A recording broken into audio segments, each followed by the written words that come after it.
ओम शांति। आज का विषय है संकल्प से सृष्टि की रचना या श्री कृष्ण का जन्म कैसे होगा और विनाश कैसे होगा।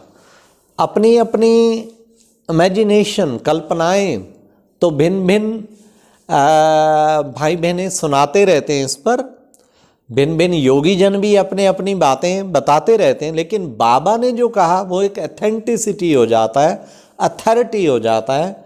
बाबा ने इस बारे क्लियर क्या कहा है, तो मैं आपको एक मुरली के आधार पे बाबा का जो है कुछ महावाक्य जिसमें बाबा ने बिल्कुल क्लियर किया है। क्या क्लियर किया है? बाबा ने ये कहा है कि बच्चे दोनों काम साथ साथ होंगे।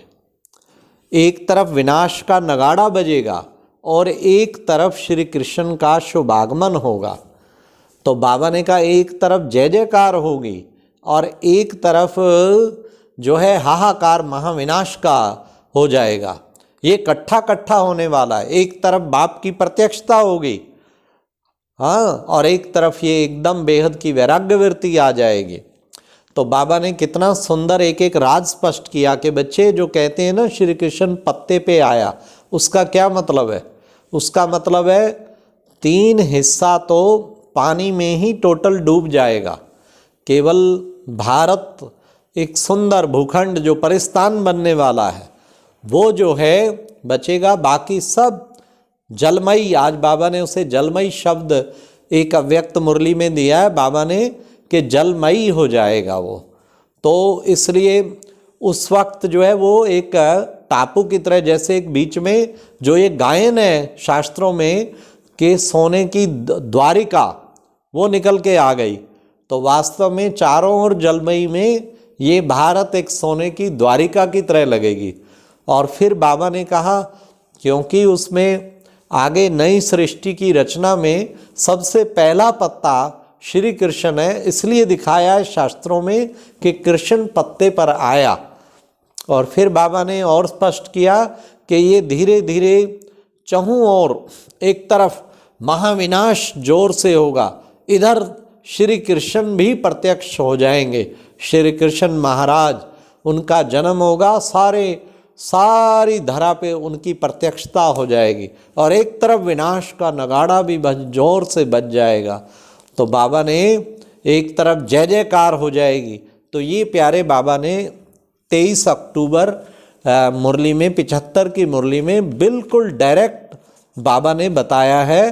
तो हम आपके सामने बाबा के ही शब्दों में थोड़ा सा सुनाना चाहेंगे जिससे आपको क्लियर हो। संकल्प से सृष्टि रचना, इसका रहस्य इस प्रकार है। संकल्प उत्पन्न होगा और सेकंड में समाप्ति का नगाड़ा बजना शुरू हो जाएगा।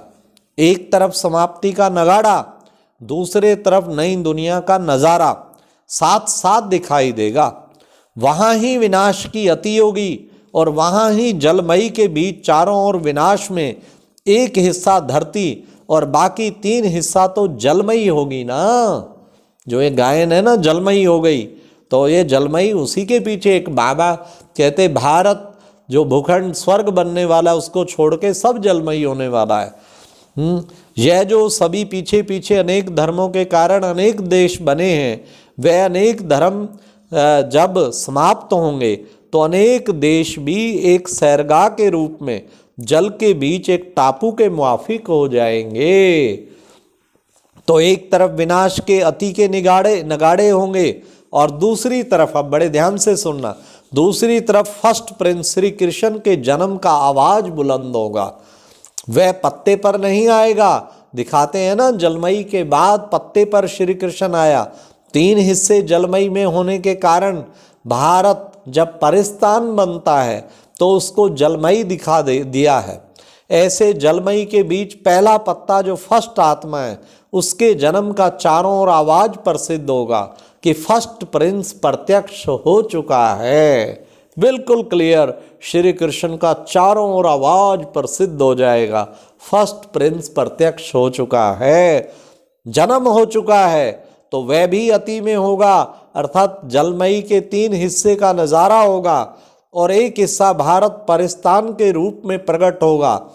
जो दिखाते हैं कि सोने की द्वारिका पानी से निकल आई, लेकिन पानी से नहीं, 3 हिस्से पानी में होंगे, इसलिए पानी के बीच सोने की द्वारिका दिखाई देगी। देखो एक एक राज आज बाबा इस मुरली में स्पष्ट कर रहे हैं। अक्सर करके ऐसी मुरली बहुत रेयर मिलती हैं, इसलिए कहते हैं कि सोने की द्वारिका पानी से निकल आई। सिर्फ उस बात का पूरा वर्णन नहीं कर सके, और उसी समय पर फर्स्ट आत्मा के जन्म की जय जयकार होगी। ऐसे नज़ारे सामने आते हैं तो पुरानी दुनिया के महाविनाश का नगाड़ा और नए फर्स्ट प्रिंस के जन्म का नज़ारा साथ साथ दिखाई देगा। जैसे नगाड़ा बजाने से पहले नगाड़े को गर्म किया जाता है, तब आवाज़ बुलंद होती है। यह भी योग अग्नि से नगाड़ा बजने के पहले तैयारी चाहिए, तब नगाड़े में आवाज़ बुलंद होगी।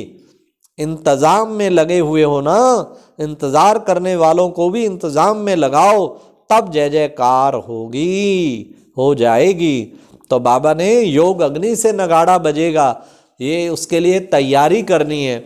इसलिए इस मुरली ने सारे राज स्पष्ट कर दिए। जो कहीं पूछते रहते हैं कैसे श्री कृष्ण आएगा, द्वारिका सोने की कैसे निकली, विनाश कब होगा, पहले विनाश होगा व श्री कृष्ण का होगा, ये सब कितनों को क्वेश्चन रहते, तो ये बिल्कुल आज बाबा ने स्पष्ट कर दिया। इसलिए आप ज़्यादा से ज़्यादा भाई बहनों को भी ये शेयर करके उनको ये राज जरूर स्पष्ट करो, ताकि उन्हें क्लियर हो आगे नई दुनिया की भूमिका कैसे बनने वाली है, और ये जलमयी का गायन है, इसका भी क्या मतलब है। तो बाबा ने इस मुरली में हमें स्पष्ट किया, और लेकिन अंत में बाबा ने कह दिया इसके लिए बच्चे नगाड़ा बजाने के लिए तैयारी करनी पड़े, योग अग्नि जो प्रज्वलित करेंगे उसी से नगाड़ा बजेगा, तो योग अग्नि प्रज्वलित करनी है। अच्छा, ओम शांति। ये था हमारा नई दुनिया का सुंदर सा नज़ारा, जो कैसे आना है उसकी रूपरेखा। अच्छा, ओम शांति।